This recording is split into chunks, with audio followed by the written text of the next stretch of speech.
We're exploring SC.Sayles' paper called Time and Times, The Architecture of Temporality in Logos-Centered Chronosophy. I know, that's a loaded title, right? But what's this paper all about? Why is it significant? And honestly, why should you care?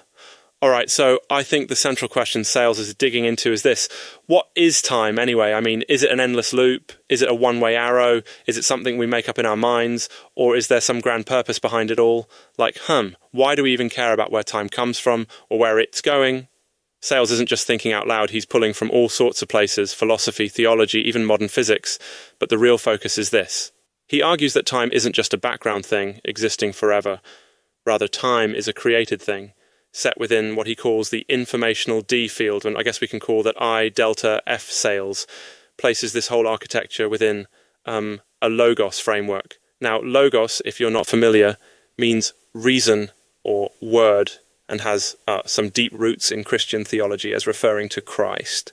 Sayles crisscrosses a lot of cultures. He looks at Mesopotamia, Egypt, Greece, Rome, Israel, all these ancient civilizations, and he's noticing a pattern. Some civilizations see time as a cycle, over and over like seasons. Others see time as a line, a beginning, a middle, an end. But what's super interesting is that, according to Sayles, the biblical tradition sees time as covenantal. That's a lovely word, isn't it? It means time is shaped by relationships and promises, not just mindless repetition or cold progress. One of the core distinctions Sayles makes, focusing in on the biblical view, is the split between chronos and kairos. Chronos is the normal ticking time, like your clock or calendar. Kairos, that's decisive time, the moments that really change things. It's a concept from Greek, but in this context, it's the idea of a special appointment, a turning point. Like, if your life were a movie, Kairos would be the big plot twists. To illustrate, Sayles gives this neat computer game analogy. Imagine you're inside a sprawling video game. Chronos is just the in-game time. You're wandering around, talking to NPCs, making choices. But Kairos, that's when you hit a boss battle or achieve a huge story reveal, moments baked into the fabric of the game. Even though you can roam freely, those points, those Kairos moments, are set by the game designer. According to Sayles, in human life, chronos is our daily experience, but kairos are those moments where he suggests the divine steps in. As for methods, Sayles does this big historical sweep.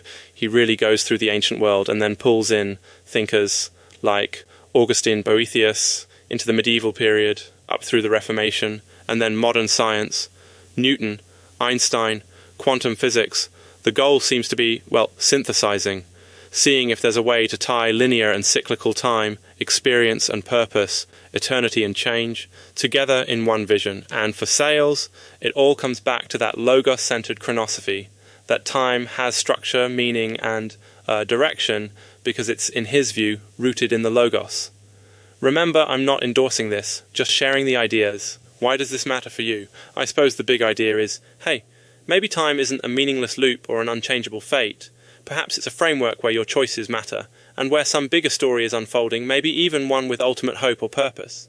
Even for people who aren't religious, thinking about time as both routine and full of decisive, life-altering moments, well, that's kind of empowering, isn't it? Actually, bit of a side note, who else finds it wild that no matter what field you're in, if you dig deep enough, you end up having to ask, what is time? Like, physicists basically invent new kinds of clocks every century, and philosophers write books that end up asking if time is even real. Imagine trying to file that as a patent.